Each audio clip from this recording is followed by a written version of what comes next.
So we all know that keeping a current customer costs us less than acquiring a new customer. And we all know that selling to our current customers is a lot easier than selling to new customers. And we all know that keeping a current customer will make us more money than trying to acquire a new one. Yet we all know those things, but most of us still spend all of our time, effort, and money on acquiring new clients. You see, this is a thing that we have fundamentally rooted in our brain, that we need to acquire new clients and only focus on sales and marketing. There's millions of books written on sales and marketing, yet there's only a handful of books written on client experience, customer journey, customer and client satisfaction, and retention. And so one of the most overlooked things is actually keeping your current clients. But how can that be so when one of the most important things you can do in your business is retain your current clients? And so I read one of my favorite books. I would say if everybody has their favorite book of business, this is mine. And this is the book which I base all of my businesses off of and how I operate.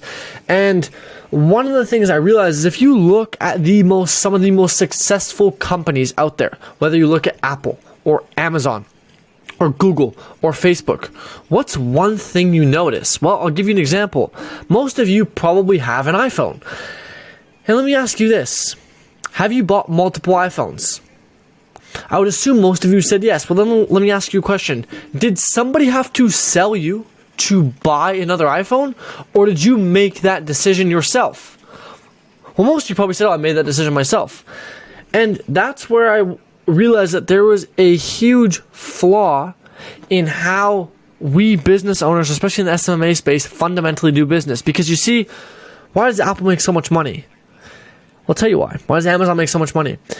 They get their customers to sell their products for them. What do I mean by that? Well, I'll tell you what I mean. Amazon, Apple, all these other companies, they make their products so good that their customers sell their products for them. Let me give you an example. I am very, very, very pleased with my MacBook. So when people ask me, hey, what kind of laptop, what kind of thing should I get? I always recommend the MacBook. Why? Because I personally have had an exceptional experience with MacBook. As a matter of fact, with Amazon, I've had such an exceptional experience that I tell all of my friends to buy from Amazon. I've told stories publicly talking about how good my experiences have been with Amazon, post them all over YouTube. I've shared how much I love Amazon with hundreds of people that are in my community. I literally would rather buy something from Amazon that costs more than any other place that is cheaper. Why? Because I just trust Amazon, and it's so good.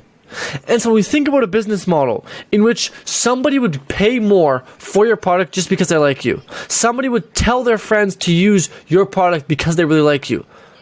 Imagine how your business would operate if all of your customers not only would buy from you, even if they can get the exact same thing somewhere else for cheaper, not only would tell all their friends about you, but would also go raving and telling all their family members and referring every single person to you because you're so good at what you did. Do you think you'd struggle to make more money? Do you think you would, have these big ups and downs? Well, probably not. And so the thing that I had to internally realize is that the big money, the real big money in business is actually extracted from the clients that we have. It's actually extracted from retaining our current clients. And there's 3 ways that you can make your clients more valuable. Okay, write this down. 3 ways. The first way is you can make your clients stay longer. The second way is you can get them to buy more times. And the third way is to get them to pay more. So the 3 ways you increase your customer value. And so now, granted, you can go use that and apply that to your business and go, which one of these three can I do today to make my customers worth more? But ultimately, you can't do any of those 3 if your product isn't good in and of itself. And this is one of the biggest things where one of the people I really look up to in the space and take a lot of inspiration from is Jeff Bezos. As Jeff Bezos and Amazon in and of itself is a hugely customer-centric focused business, which means they focus heavily on the customer, not so much anything else. And what that has done is turn them into one of the biggest companies in the world, if not biggest employer of any company in the entire world, richest man on the world for at least some point in time, and inevitably doing quite well, and one of the fastest growing companies in the world ever to this date. And so as you can see, he's done quite well. And the one thing, he said this openly in a lot of interviews, I studied a lot of old Jeff Bezos videos, one of the things he openly admits all the time is that Amazon would not be where it is today if they didn't have a good product, if they weren't customer focused. And it's one of the things Jeff Bezos really prides himself in is being customer mission oriented, as in they try and do everything to make the customers' lives better. Let me tell you a fun fact. Did you know that Amazon actually loses money on Prime shipping? They actually lose money. However, the average customer on Amazon that's non-Prime spends around $600 a year. The average Prime member spends over $1,400 a year. That's more than double that they spend by just getting Prime. And I'll tell you what, they don't lose a lot of money on Prime, but it's one of those loss leader. Think of Costco and their hot dog. Costco's hot dogs are a loss leader. People go into Costco just to get the hot dog, but when they're there, guess what? Well, now you're there, you're going to buy other things, and now you're like, oh, damn, we're in Costco. People start talking about it. Now more people hear about the Costco hot dog, so they go get Costco hot dog. I think you kind of get the point. But to go back to Bezos, he doubled the value. He doubled how many times, how much his customer paid, and how often they bought. He doubled it by just taking a small little loss on the front end. He literally doubled the value of his customer by taking a small little loss. And so the question that I ask myself, and that I urge you to ask yourself, is what loss can I take on the front end to further increase the value of my clients? For example, let's say if you have a company, an agency, right? And you build a SaaS that you can license as your own to sell and give to all of your clients along with the product you do. Well, what will that do? Well, it'll make their lives easier. It'll give them something they own, and it'll make your product feel more tangible and keep the continuity longer. So, what would that look like? Well, it might cost you $10,000 to set up, hire a developer to code and run the entire thing. However, you spent $10,000 once, and for the rest of your life, what if you doubled your client LTV now because people stayed longer because of the software that you gave them? So even though you had to take that loss on the front end of 10 grand to build it out, you now indefinitely for the rest of your life get double the retention length of your customers because they stay longer now because you've increased the value of your product. You have solved more problems. One of the biggest things that I admire from Sam Ovens is one of the videos he put out a while back talking about eating your customers' complexity. Every business gives the customers complexity in some way, shape, or form, whether it's in our space, specifically in the SMMA space that I'm currently in, whether that be your clients don't want to call leads, whether that's they suck at calling leads, whether they can't close, whether they're just bad at sales, whether they don't know how to do follow-ups, whether their CRM is bad. There's a variety of things that could be the reason that causes complexity and causes your systems to not perform as optimally, as efficiently as they could. Let's put it that way. And so, as a business owner, you should think of how can I eat my customer's complexity? Anything that's complex for my customer, how can I eat the complexity myself and make it easy for them? And so with that concept, Jeff Bezos realized that shipping was an issue. And so he ate the complexity. He said, hey, free 2-day shipping, and literally set the standard for all companies around the world to do faster shipping. You notice how whenever you buy something that's not from Amazon, you wait what it feels like an eternity for the package to finally come, even though it might only be like 10 days? It's because Amazon has set the bar so high that it's almost impossible to compete with them, which is ridiculous from a business operational strategy standpoint of building a moat. This is actually the one thing I learned in university, is that if you want to have a big advantage, build a moat. And build a moat that's so big that it's hard for people to come by. And basically what a moat is, like, there's like an island or a house, there's a moat around it, like a big valley or whatever you're going to call it. It's called a moat, so I don't know how else to explain it. And so it makes it so it's hard for people to come in. The bigger you make the moat, the harder it'll be for people to copy what you do. And think about Bezos. Who else can offer 2-day shipping? They can't, because of the nature of how complex it is. And so Jeff Bezos ate that complexity, ate those costs, but now forever will reap and earn the dividends of those actions. And so ask yourself, how can I do what Jeff Bezos did? How can I build myself a competitive moat by eating my customers' complexity? And guess what? It's going to be difficult. It will be hard, and you will have to sacrifice, and it will cost you money.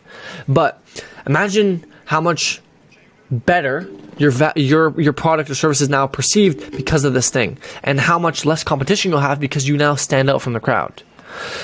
And so I just wanted to share this lesson because in this marketing space, literally the name of the space we're in is social media marketing agency. In the marketing space that we're in, a lot of times a lot of people put all their effort, and I don't blame them, okay, on sales and marketing. And fair enough, rightfully so. Sales and marketing is the key to start any business. However, no one ever really talks about customer retention, client LTV. And it's one of the things I really focus on and allowed me to have almost a 0% churn in my first big agency. And actually it led to me having to offboard my clients. I literally had to let go of them because they want to stay with me because my service was so good. And so it's something that I've taken very, very seriously. And that's also because I'm deeply insecure that I will disappoint people. And so if my product isn't good, I'm scared that people will look down and be disappointed in the fact that I didn't deliver on what I say I was going to deliver. So part of me is like, I need to deliver the best possible product I can. So with that being said, that's kind of like, I guess, a little bit of a story that I wanted to share because it's a huge thing that I've noticed made a huge impact on my business, and perhaps it can do the same for you.